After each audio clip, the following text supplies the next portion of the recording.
Hello everyone and welcome to Friday's edition of the Pritchard Cycling News Show. A bit of news to go through, mainly a lot of world news to go through. Currently the junior women are racing, we've got the under 23s. Later on this afternoon I'm going to bring you the results of all of those as they finish, but first, a little bit of housekeeping. Firstly, I dropped the preview video of the World Championships this weekend. I dropped it late on Tuesday, so you might not have seen it. If you've hit that notification button, you will have seen it. If not, make sure you go and check it out. It's a decent one. I get Cameron Jeffers sat down. I get Monica Dew sat down. Hello, everybody, and welcome to this very special edition of the Pritchard Cycling News Show, coming to you live and direct. Like AJ Tracy? No idea. Absolutely no idea. Also, yesterday we streamed and I dropped a vlog from the World Championships in Harrogate. Me, Pritchard, gold medalist. Although it could be bronze now. Callum, this medal looks very bronzish as opposed to gold. I know, but I'm saying it's so hammered it looks bronze. Yeah, but you know what they say. That's the problem when you have two. I dropped them both at the same time, so if you've not seen either of them, make sure you go and do that. Give it a watch. I mean, the stream was horrendous. It was horrible. It sucked. So hard. So bloody hard. But I did alright in the end, actually.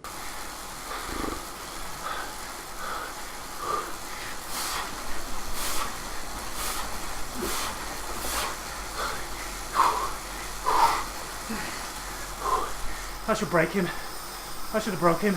That's it. That's all I need you to do. Otherwise, if you've done all that already, then sit back, relax, as I fill you in. First up, and last night, Zwift and the UCI dropped a press release with some big news. 2020 will see the first ever official Esports World Championships in conjunction with Zwift and the UCI. In a joint press release with the UCI and Zwift, UCI President David Lapantien said, "We have been looking at the emergence of esports for some time with Zwift. As the governing body for the sport, we need to remain open to technical innovations and change, and to remain relevant to all audiences. Zwift is a platform that is enjoyed by people of all ages and all abilities. However, there is particularly exciting opportunity through esports as we look to attract a younger audience to cycling. Together, we have the opportunity to support a fitter youth through the creation of a new sustainable sport." And then adding to that, CEO of Zwift Esports, Craig Edmondson, said, "The beauty of creating a new cycling discipline is that we have a blank slate and no limitations. Parity is incredibly important to us at Zwift, and together with the UCI we'll be working to create an equal competition for both men and women. This means the same number of races, the same coverage of races, and of course equal prize money. We will set the standard for fair play and equality." How these World Championships are going to work out, it's anybody's guess, and I'd love your thoughts down below. How do you think these UCI World Championships should be run? Should it be open to anybody and everybody? Is that the beauty of Zwift? The fact that we could see a technical amateur rider competing against some professional riders for a World Championship? Or do you think it's going to be very similar, and are they going to work it like a World UCI Road Race Championship where nations have to qualify riders based on UCI points? Does that mean we're going to see UCI points given out for Zwift races? And if that's the case, potentially it could only be open for people who have a race license, who are eligible to score UCI points. Or is it going to be based off the national championships? Now, the national championships were all decided on a specific Sunday. I can't quite remember when it was, but they were all decided on the Sunday, apart from the British one. I don't know if this was a test event, thinking that eventually we're going to roll this out and have a UCI championships, but the top 10 of the British National Championship qualifier on the Sunday went into a live final, and then they raced it out for that live championship, the winner receiving an actual national title out of it. Very similar or the same title out of it. So does that mean we're only going to... So potentially we could only see the national champions from each nation competing in a live final? Or I don't know, how is it going to work? How would you like to see it work? Would you like to see it open up to amateurs and professional riders? Or do you think it's going to be a good opportunity for professional riders to have another go at a world title? Would you rather see amateur riders racing against professional riders, or just a glut of professional riders all racing against each other online? I mean, there's still a long way to go with this whole esports thing. It's barely scratching the surface. Zwift are doing a good job. There's things that they definitely could do a lot better with it. But the most interesting thing for me is that this contract will end at the end of 2020. So we potentially could see the Esports National Championships, or the World Championships, sorry, go into another platform. Is that platform already made? Is it not? Is the UCI going to produce their own platform to run these World Championships on? Who knows? But one thing I feel though about this thing is, this is my personal opinion, but I feel that when you've got the World Championships on Zwift, well, we're taking the skill element out of it. Potentially they might have the power-ups, all right? But ultimately, it's a skill-less game. There's one or two things that you can do on your bike to make that ride a little bit easier, to gamify it. I feel that we need to be looking at putting this on a platform, or Zwift developing their platform to introduce a lot more skill into this, because you can have the unfittest rider in the World Championships still capable of winning a World Championships based on their race tactics, on their skill levels, on their bravery. Whereas with Zwift, if you've got the power, the chances are you're gonna win. Now if you look at something like CV Arcade, it's almost like we need something in the middle of the two, because CV Arcade have the gamification down, and I think ultimately that's what it needs to be when it comes to esports. It needs to be a game. We need to know that it's a game. It's not road cycling. It's not an official World Championship like we know it, but I do feel like it has to have more than just, it's just a, at the minute with Zwift, it's more just a, it's just a World Championship spin class. It is because it's whoever's got the best power. You know, leave your comments down below and let me know I'm wrong, but if you look at CV Arcade, what you've got there is a platform that's still very rough around the edges, that still doesn't have the visuals that people want, but it does have the skill level. For me personally, it would be more exciting to see a World Championship there when they get that visual that everybody's wanting. If they can get the visual there, then potentially that could be a better platform to put the UCI World Championships on. But hey, time will tell. But putting it on Zwift for the first time might be a good thing. It might just encourage people to actually get on it, because there's very little skill involved. You don't need to be highly skilled to get on it. You can just jump on it, ride, and if you've got the strength and the power, you'll do all right on it. So this might encourage, you know, professional riders who have just retired to actually go, well, actually I could stand a good chance of winning this championship. So we could see a glut of old professionals coming back to cycling to be able to compete. Because when you look at Zwift, the majority of people that race on Zwift are all pretty old.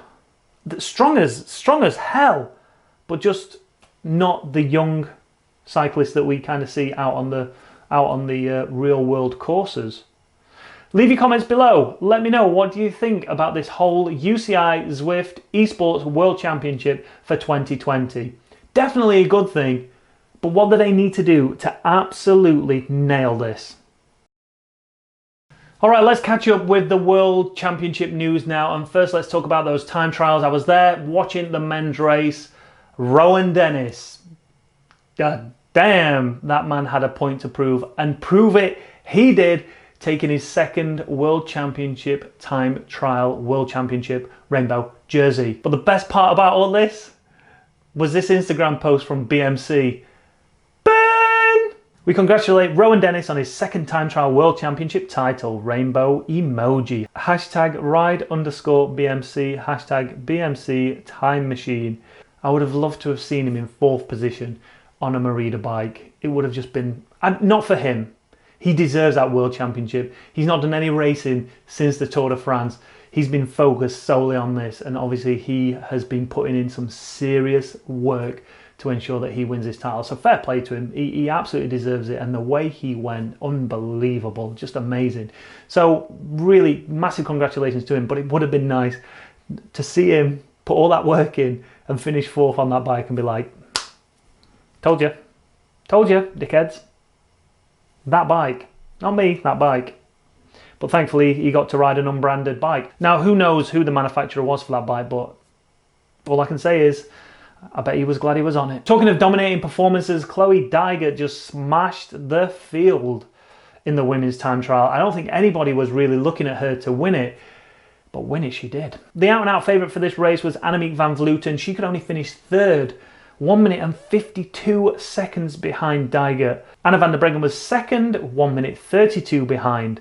Chloe Dijger is coached now by Kristin Armstrong, Olympic time trial champion. So is there any real surprise that she won it?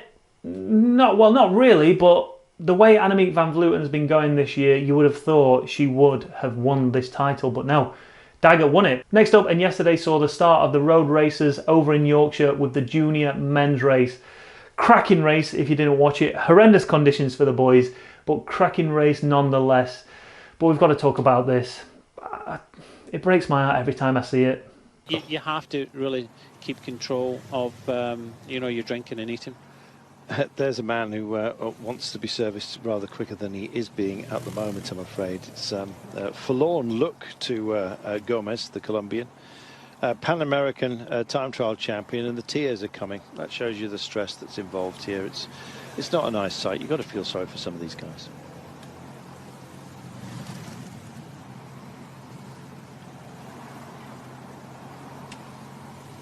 Come on, help the poor guy out, for goodness sake. Well, you know, you come to a championships and you put everything in, all of the preparation, the expectations of a nation which are, of course, high in Colombia, and then you just cannot get any service. No, I'm surprised neutral service hasn't stopped there. I don't know what's happened to his back wheel and his tyres off, but I don't understand why neutral should be picking these riders up. Okay, they've got they're sharing a team car with someone, and maybe they've got stuck. The team car is stuck way behind, but that's heartbreaking. I even showed this to my wife. She has no interest in cycling, but I showed it to my wife, and even she was close to tears after watching this. So it's such a heartbreaking moment. Yes, I know it's only cycling, but this poor lad has travelled across the world to represent his country, and right at the moment where he needs to be at the front, his tyre rolls, and then it just all goes wrong. He can't get neutral service. Neutral service drives straight past him, and then because there's such a massive gap between the front group where he was and then the rest of the riders, his team car was behind those. So by the time he got serviced, it was a good 5 minutes later, and well, you'd think his race was over, but he still managed to get back in there. He finished 60th overall. So the fact that he even finished was just... what a lad. So German Gomez, we salute you, and you now become an honorary Yorkshireman, showing determination, grit, and everything that Yorkshire men are about. And women. Well done, lad. But at the front of the race, it was an absolute dominating performance by Quinn Simmons. Him and the American team just dominated that race. It looked more like an elite road race, the way that they handled themselves in that position. They just stuck it on the front, they worked hard, they set him up, and with 32 kilometres to go, something like that, he went off on his own, and that was the last anybody saw of him. There was a short attack by one of the Italians on the last lap to try and catch him, close the gap up a tiny bit, but ultimately he ended up riding alone. He ended up riding alone for silver, and then there was a small group coming in for the bronze medal, and the one rider who deserved it more than anybody else in that race for the amount of work he'd done to set up his team leader, Quinn Simmons, was Magnus Sheffield. He managed to outsprint the rest of that group for third position and take a bronze medal. But as we speak, the junior women's race is going off, and I will tell you that there is 4.3 kilometres to go. Join me in a short while after this transition where I'll give you the results at junior women's race. She's too strong. But there's no way there's no way she'll beat Jastrap in a sprint, so I don't know why she's riding so hard. It's because she's pulling the American away. You've got to attack again. You've got to go again. You've got to go again, young lady. 1, 2, 3, 4, 5, 6, 7, 8. Official timing says 8 seconds down. Jastrap's come through. She's doing a turn and she's pressing on. 8 seconds. I told you, 8 seconds. She wants her to come through again. American wants it to come through again. I think Britain might be, Ellie Baxter might be riding for bronze here. 5. It's coming down a little bit. Come on up. 5, cat and mouse in a bit at the front. Cat and mouse in a bit at the front. Commit, just try it. Come on. Just be brave. Everyone's staying up. Oh, they've slowed right up. They've slowed right up. Oh, massive crash. How? Oh my God. The Dutchies have started it. 100 metres to go. Is she going to get there? No, she's not. Megan Jastrap is your junior world champion. Second place was the Belgian rider. Third was the Dutch rider. Garcia slowed up too much. He should have just kept on and she finished fourth. Ellie Backstead in fifth position. Yeah, Garcia should have committed and said, I'll take that silver medal. So there you go. Women's junior world champion Megan Jastrap. Great race in the end, but one thing in that junior women's race was the amount of crashes there was. I must have seen at least 10, maybe even 12 crashes in that. I don't know why. I don't know if there was a distinct difference in a lack of confidence. I don't know why, because the road surfaces looked pretty good. It was wet in places, and one of the last crashes we saw there was a rider skidding out on a wet manhole cover. But the rest of them just seemed strange. Those crashes that happen when people aren't concentrating. So either there's a lack of confidence there in some of the riders. One of the riders actually ended up hitting a Swanee in the feed zone. That could have been very dangerous. Another rider hit one of the safety marshals, making sure that the riders split a piece of road furniture. She decided, I'll just hit him instead. Obviously, totally an accident, but still. Next up, the men's under 23. Now, there's nothing I can do about that because it's not even started yet. So again, join me later after this transition and we'll talk about how Tom Pidcock won the under 23 World Championship. And just like that, the under 23 World Road Race Championship is over. So let's recap the race. A group went up the road relatively early on, 20-30 kilometers into the race. I can't quite remember now because there was so much action going on. They eventually got caught when the Americans were just smashing it on the front. The Americans, same as yesterday's junior men's, really pressing on. And when they got to the climb, everything closed back up. And then that's when the race really started. Race whittled itself down to around a group of 40 riders, 30, 40 riders after the top of the climb. Then two riders hit out alone and got a decent gap. After that, it was that moment that Tom Pidcock, one of the Italians and one of the Swiss riders went away, and that looked like it was the winning break. But one rider that wasn't in there that everyone had tipped to win this was Higuita. He was nowhere to be seen. And then all of a sudden we saw him on the front of the chasing group. And that chasing group, it just kind of yo-yoed, 20, 30 seconds, just kept yo-yoing back and forth. And then all of a sudden him and Nils Eekhof started to put the hammer down on the front of that chase group, and they just broke away from that chase group. But it looked like they were still kind of in no man's land. Didn't really look like they were fully committing, and it looked like that group was still going to stay away. Then another couple of riders joined them. Then all of a sudden, the impetus was with them, and that front group started to slow. They started to speed up and really press on. But you thought, they're putting in so much work here. By the time, if they catch that front group, they're not going to have energy left. But anyway, they caught them with what? A K to go, a K and a half to go, and it all slowed down up Parliament Street. I think that's what it's called. So instead of there being 4 riders potentially going for that sprint finish, and it was looking really good for Tom Pidcock, you couldn't tell how hard he was working, because at no point was he really spinning his legs. He always seemed to be grinding this big gear out, and he just looked tired. But I thought, is that a bit of a mind game he's playing, and he is feeling really fresh?